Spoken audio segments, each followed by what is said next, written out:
Hey there, I'm Charlie Comstock, the Model Railroad Hobbyist Magazine. I'm here with Nick Muff. Nick has got this Kansas City Southern layout downstairs in his house, and it's a very unusual layout. In fact, we have to take quite a walk to get through it. He's got a passenger car down there, and we're going to hike through that, and he's got a bit of a station down here. You can hear some of the sound effects in the background. So, you want to show us what you got here? Sure, I'd be glad to. Okay, Welcome. let's go. All right. Well, my real love is of passenger trains and passenger train travel. So here in the basement, I've recreated in full scale and in an HO scale an experience in passenger train travel. The lobby here simulates the midway at Kansas City Union Station, and to the left is the entrance to the Pullman car. To the right here is what looks like part of the side of an F unit. And the pneumatic door operates. And this represents the mock-up of a Pullman car. People ask where I got it. I built it. I tell them that everything that's in this car I carried down those stairs. So come on in.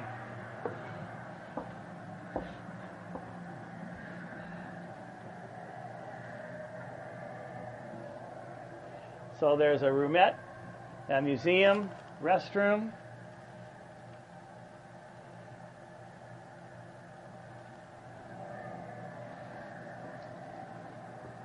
Come on in here and see the museum with Miss Southern Belle standing on the left.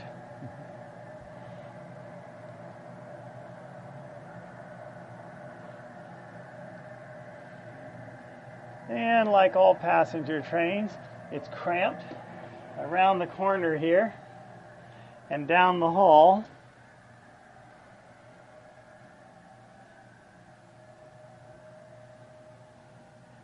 is the buffet lounge.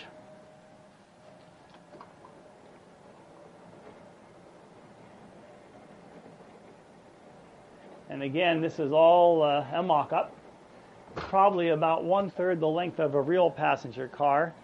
And like all model railroaders do, it's been selectively compressed so that it recreates the feeling of being in a passenger car, even it's only 1/3 as long as one.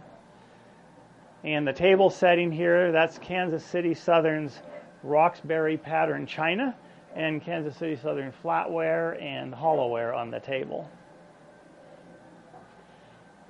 And come on through this way, through the door, is the layout room.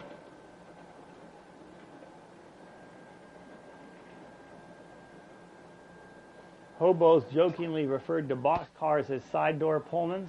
This is a real side door Pullman.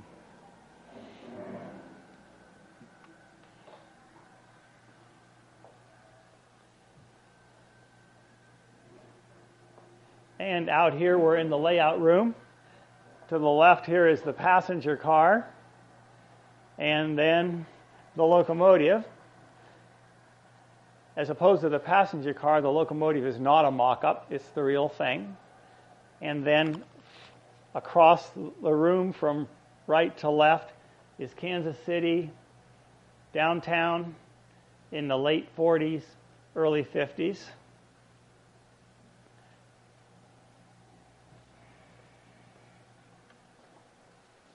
Okay. So I like to have animations on the layout. Okay. Well, visitors really are interested in those things. Mm-hmm. But I want realistic animations. So a kite on the end of a piece of music wire that goes around and around isn't going to work for me. Okay. And so first animation on this end of the layout is this little Rock Island switcher.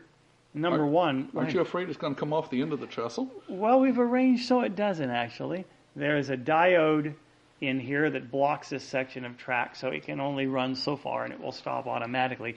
The same on the other end when it gets in behind the buildings where it's hidden. So next animation here is a hobo campsite. Actually, the model was built by a friend of mine when he was just a teenager. I've replaced the fireplace electronics with something a little more modern, so it gives a very nice effect. One nice thing is to have buttons that visitors can operate on the edge of the layout. And so there's a button here that says, "Hear the lonesome hobo call." So you push that and Listen to the jingle, the rumble, and the roar as she glides along the woodland through the hills and by the shore. Hear the mighty rush of the engine, hear that lonesome hobo's call. You're traveling through the jungles on the Wabash